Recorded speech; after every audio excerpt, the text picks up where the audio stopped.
Hola everybody, let's take a look here to see what happens to the money supply when the Fed buys securities in this case. So we talked already about open market operations and how the Federal Reserve can buy securities in the open market. In other words, they buy securities from the public.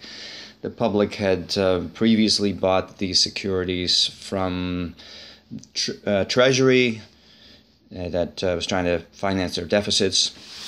So let's say the Fed buys $1,000 in securities, and that means that the public obviously gives up their securities, but they gain $1,000. So let's see where that $1,000 travels. This $1,000, and let's say the person is in the United States and deposits that money into a United States bank. That means that that bank now is going to notice a liability. So this is a little T-chart. Usually on this side, if you're an accountant, you'll know that these are liabilities. So this creates a $1,000 deposit in Bank A, the bank of the person who just gained the $1,000 security or sold these $1,000 from the security that he or she sold. So this bank also now has $1,000 in cash from that same deposit. Of course, the bank is not just going to leave that money into its bank. It wants to make some money, and it's going to invest the money, usually in the form of loans. Now, how much is it allowed to invest? Let's say that the bank is going to loan out 80% of this, so that the bank will hold on to $200.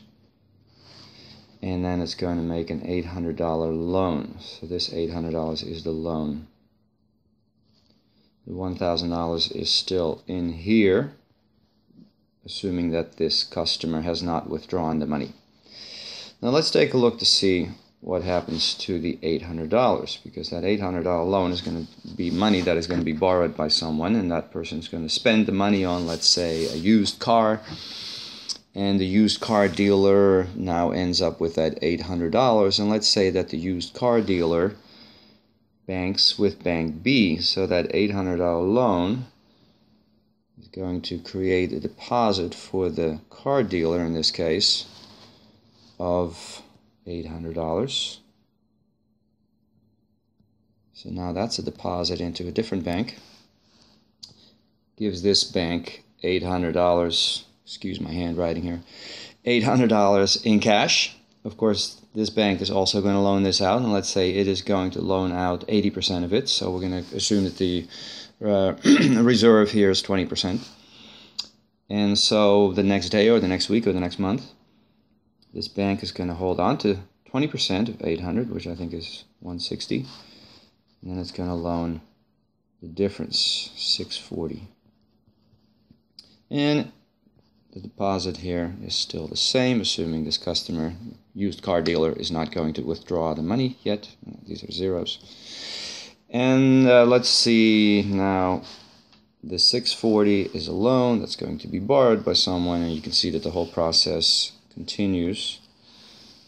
And then that's going to get deposited into another bank, perhaps Bank C, deposit of 640. So as you can see, the initial $1,000, because of the Fed buying securities in the open market from the public, creates a deposit of $1,000, and then a little bit later creates a deposit of $800 in another bank, and that then creates a deposit of $640 in yet another bank. And this continues on until the money gets to be a very small amount. So the total increase in the money supply in the entire economy from all those deposits is, of course, the first deposit, that was $1,000. But there was another deposit made after that from that loan of $800. And there was another deposit after that from the $640 loan, plus 80% of that, and so forth. And if you add them all up, 1,000 plus 800 plus 640 plus 80% of that plus 80% of that plus 80% of that, and so forth. you will find that this is going to add up to $5,000. Now $5,000 is the increase in the total money supply in the whole entire economy. $5,000 is also 5 times 1,000. The 1,000 was the first amount that was deposited. That was really the money that the Federal Reserve put into the economy. That was from printed money because the Fed bought those securities. The 5 we call the multiplier. Sounds familiar, right? Because we already talked about multipliers in the Keynesian model. This is a money multiplier. You can actually calculate the multiplier by taking money multiplier by taking 1 and divided by how much banks are holding on to. We're going to say this is called the required reserve, or it's the reserve or whatever the banks are holding on to. And we said the banks were holding on to 20% in the example that we just used, so 0.2. 1 over 0.2, let's see, 20 cents goes into a dollar 5 times. So that's equal to 5. So if banks are holding on to 20% of the deposits that they're getting, so they're loaning out 80%, the money multiplier then is 1 over 20%, or 1 over 0.2, is equal to 5. And then we know that if the initial deposit is 1,000, the reserve requirement is 20%, so the multiplier is 5, so 5 times 1,000, which gives us an increase in the overall money supply in the whole entire economy of $5,000.